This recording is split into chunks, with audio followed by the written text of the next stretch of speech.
Os mansos ouvirão e se alegrarão. Engrandecei ao Senhor comigo e junto exaltemos o seu nome. Busquei ao Senhor e ele me respondeu, livrou-me de todos os meus temores.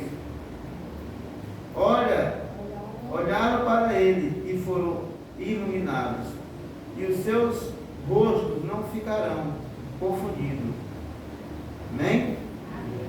Santo Deus, Pai Celestial, Pai da eternidade, Príncipe da paz, nós iremos meditar aqui na Tua Palavra, nos dá iluminação e inspiração. Fala conosco. E também, Pai, nos cura nesta noite. Tira de nós toda doença, todo mal. É o que nós pedimos e agradecemos. Amém. Meus irmãos amados, eu quero, em primeiro lugar, manifestar aqui os meus agradecimentos a Deus pela sua bondade e pela sua misericórdia, pela sua longanimidade, pela sua paciência, que Ele tem dispensado para conosco, apesar de todas as nossas fraquezas e as nossas limitações, mas Deus não desiste de nós. Amém. Amém, irmãos? E é isso. Eu quero falar hoje sobre feridas, doenças, mas não de doenças físicas. Quero falar de doenças na alma, no corpo, feridas emocionais,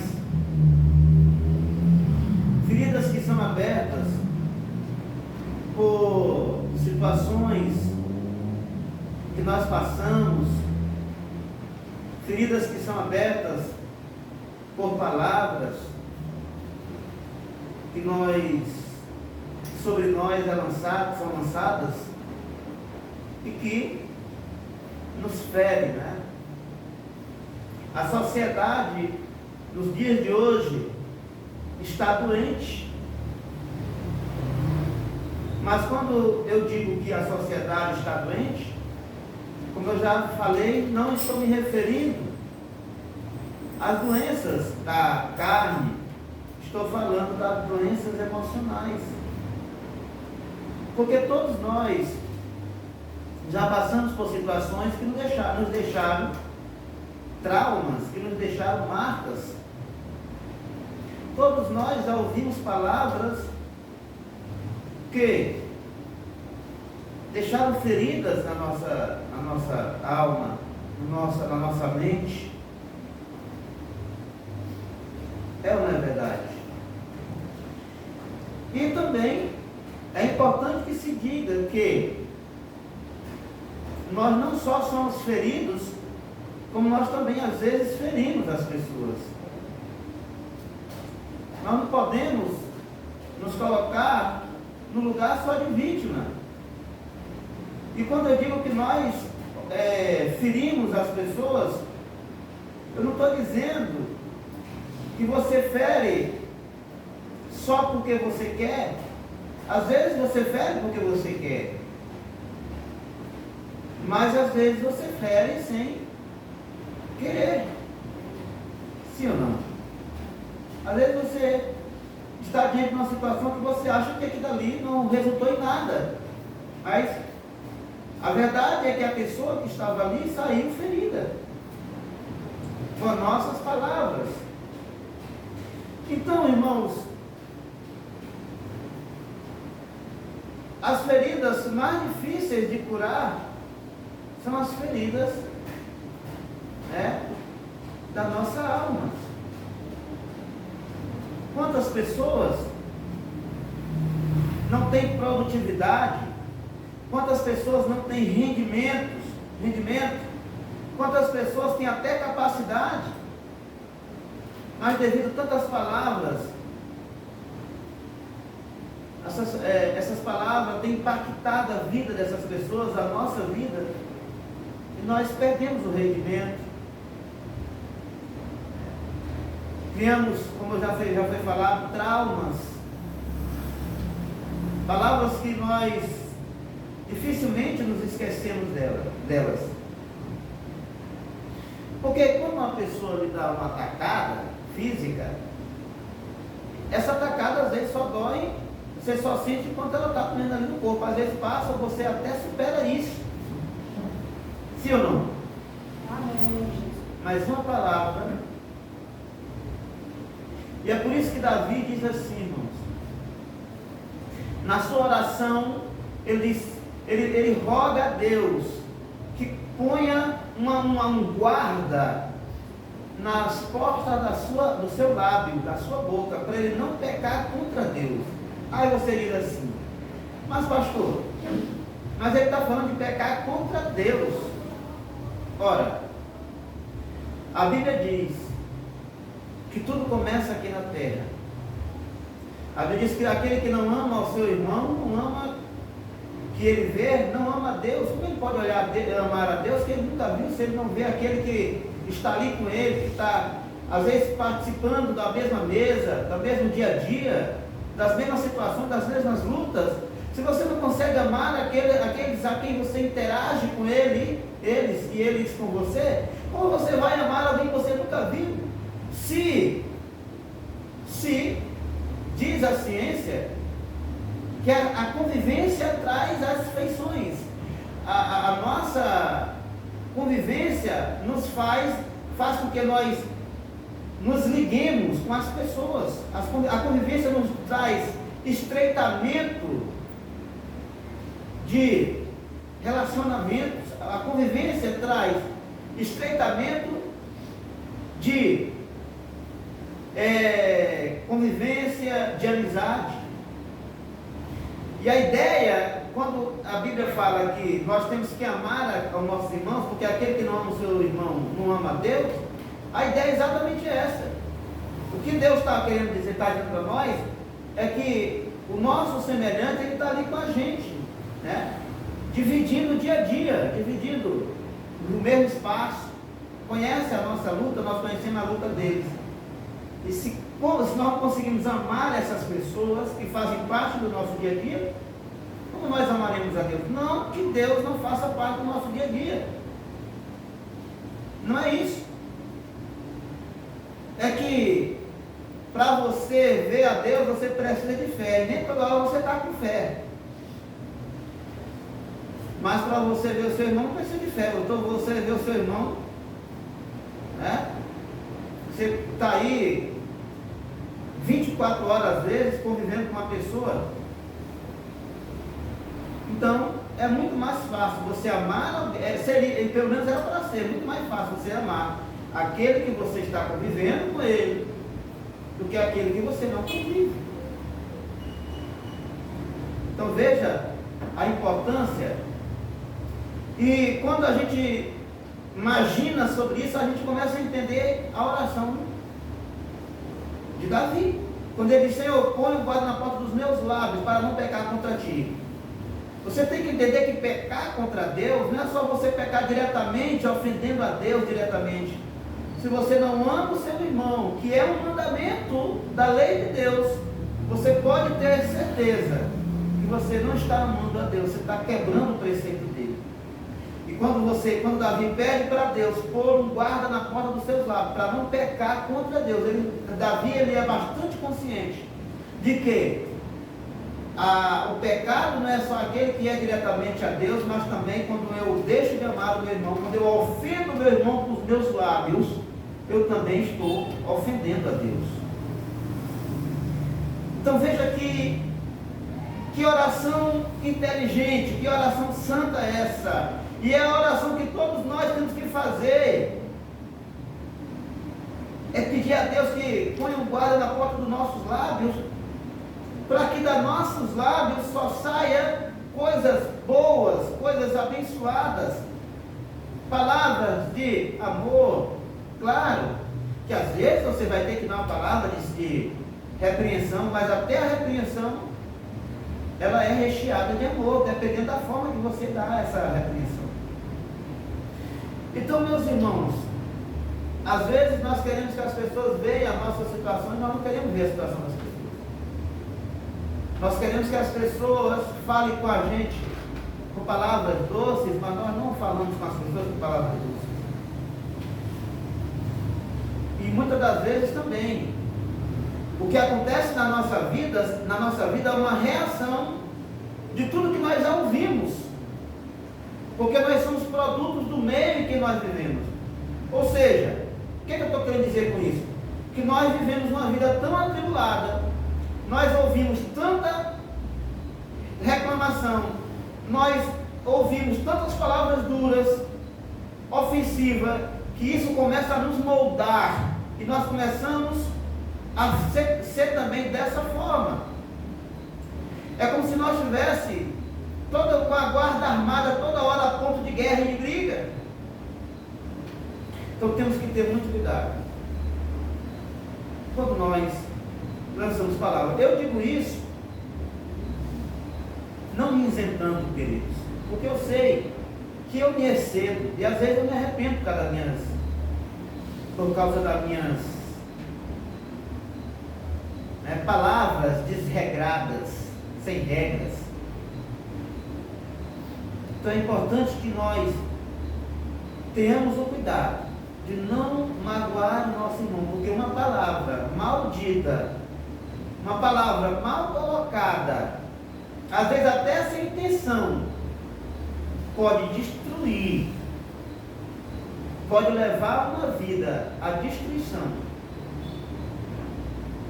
E eu sei,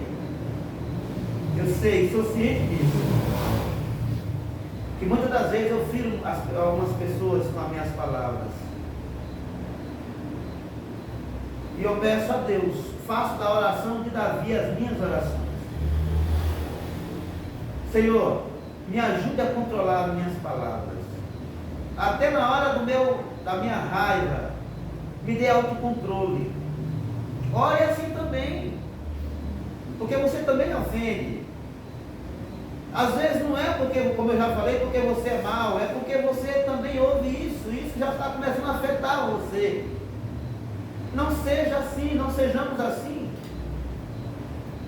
É difícil a gente nadar contra a maré do mundo, das coisas erradas. É difícil porque você está lutando contra um sistema corrupto, pecaminoso. Mas é necessário que nós lutemos e sejamos diferentes. Deus está exigindo isso de mim. Quantas pessoas eu não já feri e tenho ferido? Aí você fica olhando para mim e diz, pastor, realmente você fere ele. E aí eu me volto para você e pergunto, e quantas pessoas você também já deve ter ferido? Eu vejo, por exemplo, o irmão Salles vir aqui na frente e se reclamar de palavras que ele ouve, não vou dizer de quem, para não expor. E é verdade, irmão. Às vezes a palavra que você está, nós não medimos as palavras e achamos que elas estão maneiras, mas elas não estão maneiras. Elas estão maneiras para você que está lançando, mas para quem está recebendo ela está pesada. E às vezes essa palavra vai ferir as pessoas. E muitas das vezes essas palavras têm tirado pessoas da igreja, como ele disse, que o diabo é quem usa a boca das pessoas para nos entristecer. Às vezes você está até querendo ajudar, mas você nem sabe que você está acabando de destruir a vida da pessoa. Que está tentando, está lutando para, mesmo com seu defeito, com suas limitações, para servir a Deus. Então tem muita gente ferida por aí afora, que eu e que você, que nós ferimos com as nossas palavras, com as nossas atitudes. E eu disse aqui no começo que nós vivemos um mundo em que as pessoas estão doentes, estão mesmo, porque todo mundo hoje tem problema. Apesar de ter muita gente que se colocar como isentão e dizer assim, eu não tenho problema nenhum, eu sou uma pessoa resolvida. Será que é mesmo? Será que não tem um trauminha ali de criança, das coisas que ele sofreu na vida? Às vezes você acha que você não tem trauma nenhum, Mas você é uma pessoa ignorante. Quem sabe se essa ignorância você não herdou durante toda a sua vida? Isso aí é exatamente uma resposta clara, evidente e efetiva de que você tem traumas. Por quê? Porque você é uma pessoa arrogante. E talvez você foi vítima disso. E o mal, ele é assim. Ele é assim mesmo. Ele dá continuidade. Se nós não botarmos um freio nele, ele dá continuidade. E nós nos tornamos um elo e uma extensão desse mal. O que nós somos hoje é o que nós aprendemos desde que o nosso caráter foi formado durante toda a nossa vida. A nossa mente foi formada e a gente se tornou o que a gente é hoje. Portanto, se você é uma pessoa áspera, se você é uma pessoa que trata todo mundo mal, que ofende as pessoas, e ainda vem dizer para mim que você não tem trauma, com certeza você foi uma vítima disso. Por quê? Porque a ciência explica, a ciência diz que nós somos produto do meio que nós vivemos. Então, por mais que você não venha admitir que você tem trauma, eu não tenho trauma, não sou uma pessoa reduzida, mas é uma pessoa arrogante, é uma pessoa que trata todo mundo mal, é uma pessoa áspera, é uma pessoa indesejável, chata, ignorante. E o que é isso? O que fez essa pessoa ser assim? Relacionamentos, ignorância, que foram feitas, de uma certa forma, até essas pessoas são vítimas também. Mas se eu não estou usando isso, isso é a questão, como pretexto, eu sou vítima, é por isso que eu sou assim. Não! Foi para isso que Jesus veio, para mudar, para curar as nossas cicatrizes, para que nós sejamos diferentes.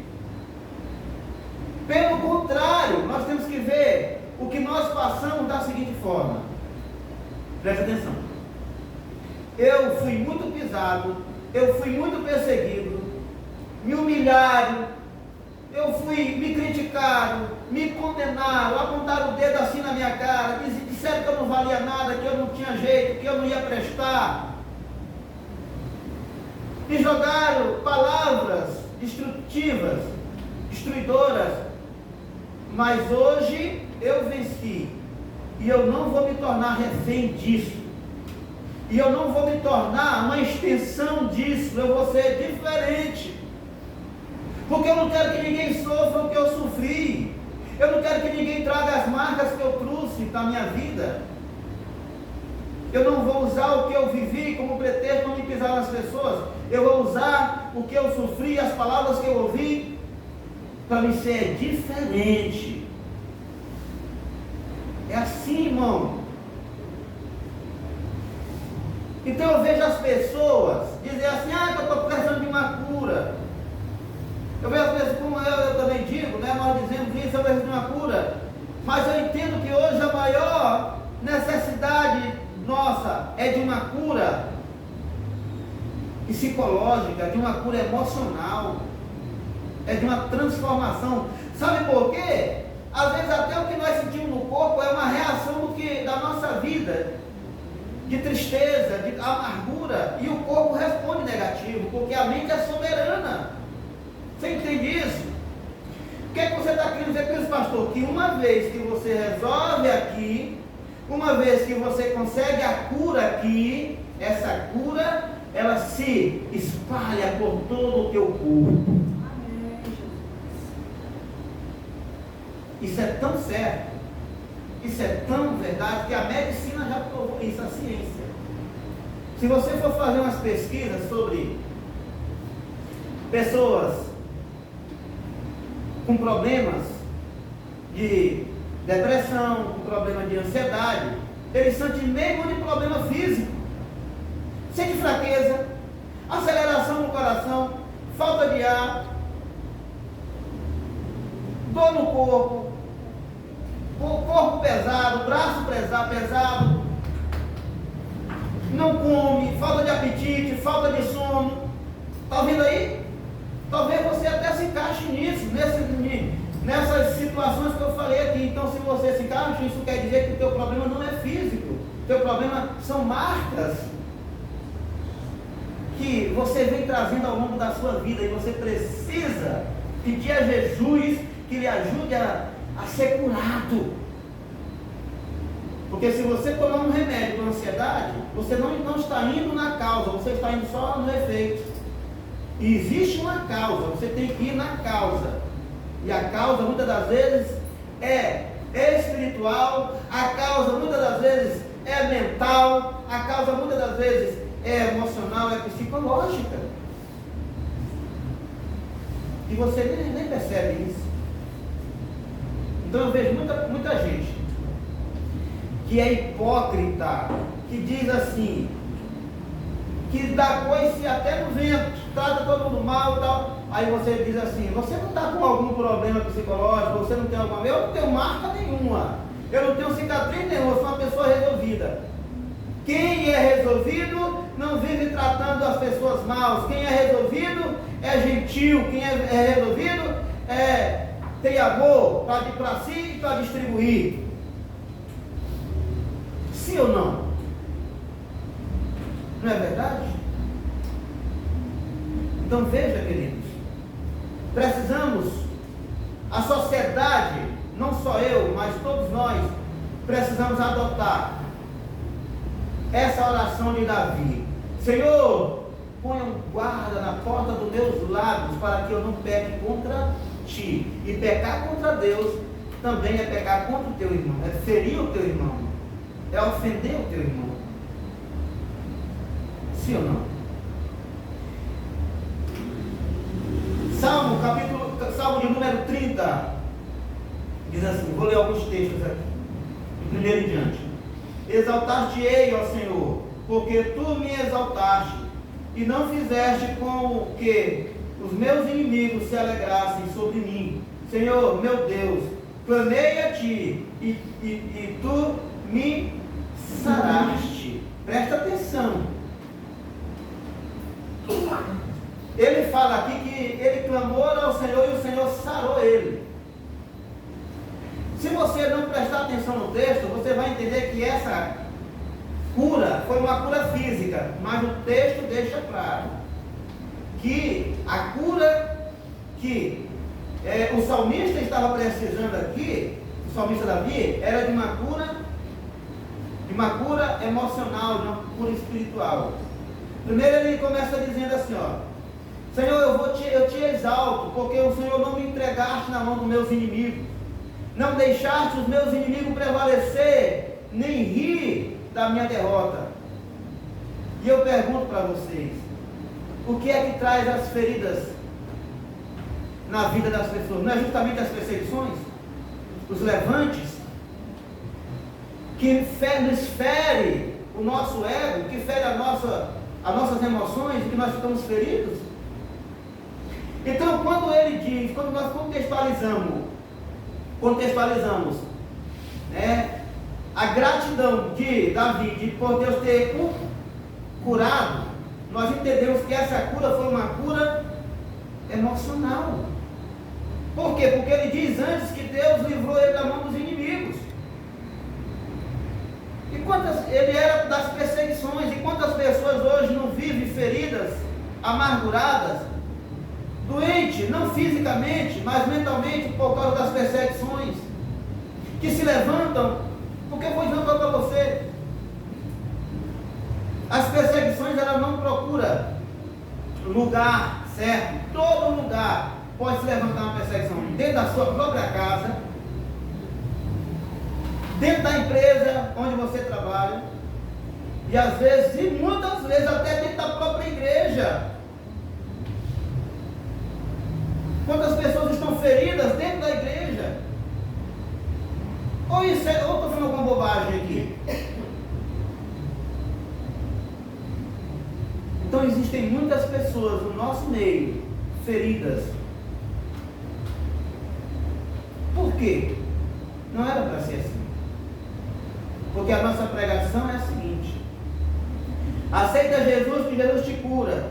Jesus diz assim: vinde a mim como estáis, eu vos aliviarei. Nós pregamos isso para as pessoas, que se elas virem para a igreja, Jesus vai curar a depressão delas, vai curar a ansiedade delas, os problemas psicológicos.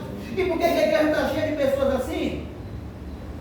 Só existe uma explicação para isso. Essas pessoas estão sendo feridas dentro da própria igreja. Que existe não para abrir feridas, mas para curar as feridas. Nós, como igreja, como povo de Deus, não estamos aqui para abrir feridas, para abrir chagas, para ferir, para abrir cicatrizes. Nós estamos aqui para curar as feridas das pessoas que chegam aqui no nosso meio feridas, por conta das coisas que elas já enfrentam lá no mundo, e elas ouviram falar que na igreja tem a solução para os problemas delas, e muitas das vezes quando chega na igreja se depara com uma realidade diferente. Feridas são abertas.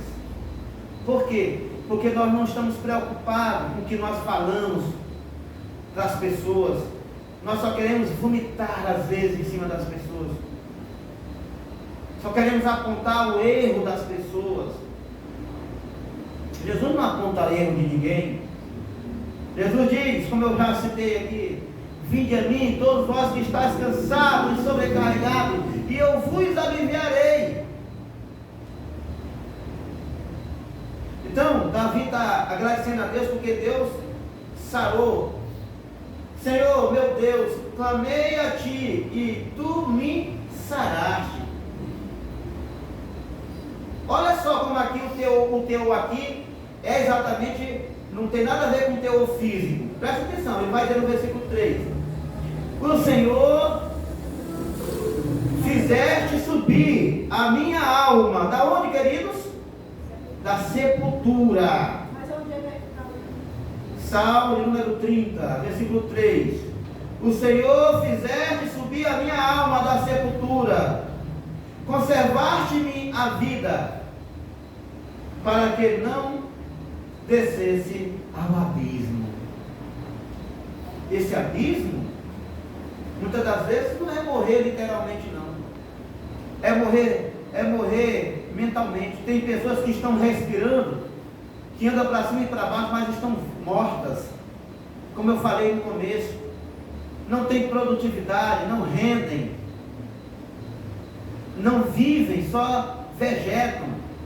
Estão dentro de uma sepultura, de um poço existencial, circunstancial, que alguém colocou ela lá.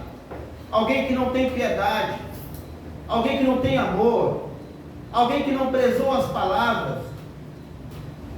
E essas pessoas estão aí feridas, andando para cima e para baixo, e muitas das vezes, como eu já falei, até no nosso meio, até no nosso lado. Mas entendam uma coisa, irmão. A Bíblia diz: não matarás. Quando a Bíblia diz não matarás, ela não está se referindo só à morte física. Porque se existisse só a morte física, não existisse a morte espiritual e a morte emocional, Davi não estava dizendo aqui que Deus havia curado ele exatamente dessa morte emocional, dessa morte psicológica, espiritual. O agradecimento a Deus, de Davi a Deus aqui é porque Deus não deixou ele sucumbir, ele desistir. Portanto, eu quero dizer para você nessa noite, que está ferido, que foi ferido, que está magoado, até você mesmo que eu magoei, porque a gente magoa as pessoas. Primeiro, você que supostamente eu possa ter magoado em alguma situação, me perdoe. Estou aqui para lhe ajudar a cicatrizar essa ferida através do pedido de perdão. Mas você também que está ferido e que não foi eu que feri, eu quero te dizer que Deus te trouxe aqui nesta noite para dizer que Ele está curando essa ferida. Amém.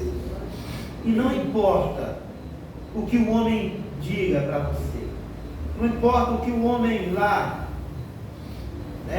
Não importa se alguém apontar o dedo para ti, como apontam às vezes, né? O irmão está aí, fala, já vem aqui na frente e fala: é porque tu fez isso, é porque tu fez aquilo. Mas ele foi bastante sábio quando ele disse. Interessante que era exatamente o que eu tinha preparado para falar, era sobre isso. Não mudei a minha pregação porque ele falou, não, era o que eu tinha preparado para pregar. Sobre feridas na alma, era isso que eu ia falar hoje. E aí, você abrilhantou a mensagem com o testemunho. Então, a Bíblia diz, para encerrar, a Bíblia diz assim,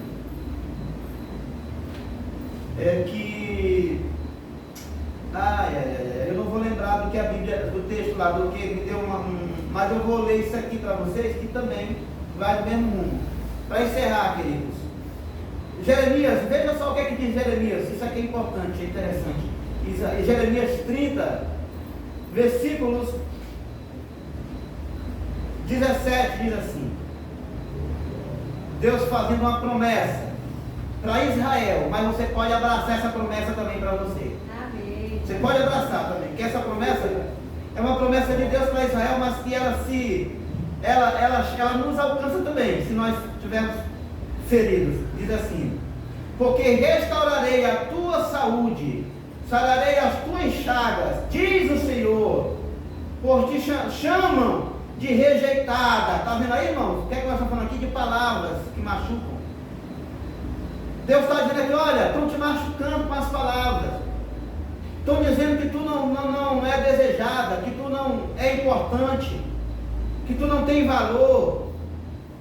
Mas ele está dizendo: porque eu restaurarei a tua saúde. Que saúde é essa? É saúde física? Não, é as cicatrizes da alma, feita pelas palavras.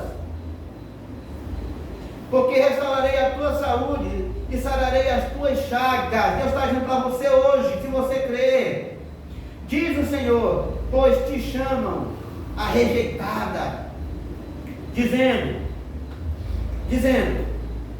é Sião, porque ninguém pergunta. Sião, ninguém pergunta por Sião. Alguém já deve ter dito para você, porque já disseram para mim muitas, eu já vi. Denis? Quem é Denis? Que importância ele tem? Disseram isso com Jesus também. E daquele lugar saiu alguma coisa que preste? Não falaram com Jesus? Se falaram com Jesus, vamos falar comigo, vamos falar com você também. Mas Deus está dizendo aqui que por mais que alguém ache que você não tem valor e alguém diga aí nos bastidores, ou até mesmo na tua frente, que ninguém pergunta por você, você não faz falta, é isso, você não faz falta. Não tem que dizer que nós não fazemos falta? Faz sim, você faz muita falta. Sabe por quê? Porque você não está sobrando no mundo, não. Deus fez a quantidade certa. Você não está sobrando, você faz parte dessa quantidade que Deus criou. Deus tem um projeto na tua vida. E se você ser esquecido até pela tua mãe ou pelo teu pai, mas Deus diz que todavia jamais se esquecerá de ti. Aleluia. E te chamam rejeitada. Quantos de nós já fomos rejeitados? Eu já ouvi tanta coisa na minha vida, dizendo: Sião, quem perguntará por Sião? Ou seja, Sião não tem utilidade, não tem importância, não tem valor. Ninguém vai perguntar se Sião não estiver lá.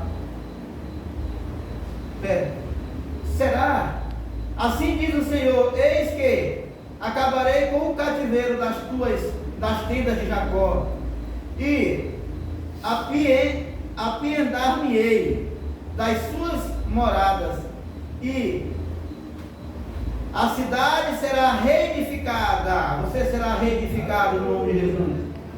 Sobre o seu multidão, sobre o seu montão. Porque quando lhe lançaram as palavras, lhe quebraram, e você ficou só um montão de peças quebradas. Você ficou um caco. Deus está dizendo que vai juntar esse montão de caco que fizeram de ti e vai te reedificar. Aleluia. E vai te tirar do fundo do poço E vai te dar novas vestes, vai te limpar primeiro, vai te dar novas vestes, vai te colocar um anel e vai te fazer te assentar-se com os príncipes do seu povo. Amém. E aqueles que dizem que você não tem importância, aqueles que querem lhe cortar da terra dos viventes, aqueles que apontam o dedo para ti, só vê os teus erros, aqueles que vomitam palavras negativas em cima de você, vão ter que mudar o seu conceito ao teu respeito e entender que você é projeto de Deus. Amém. Você é projeto de Deus. E o palácio permanecerá como habitualmente.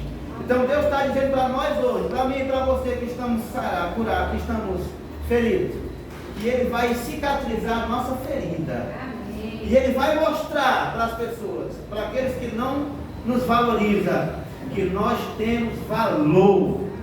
Nós temos valor. Foi Deus que foi Jesus Cristo quem deu a sua vida por ti. Foi Ele quem deu, mostrando o teu valor. Saia daqui mais alegre.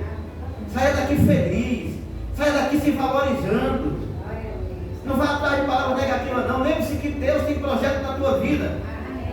Amém, irmão? Amém. O teu futuro, a tua felicidade, a tua salvação depende de Deus e de você, não das palavras que Deus deu para você. Que Deus te abençoe.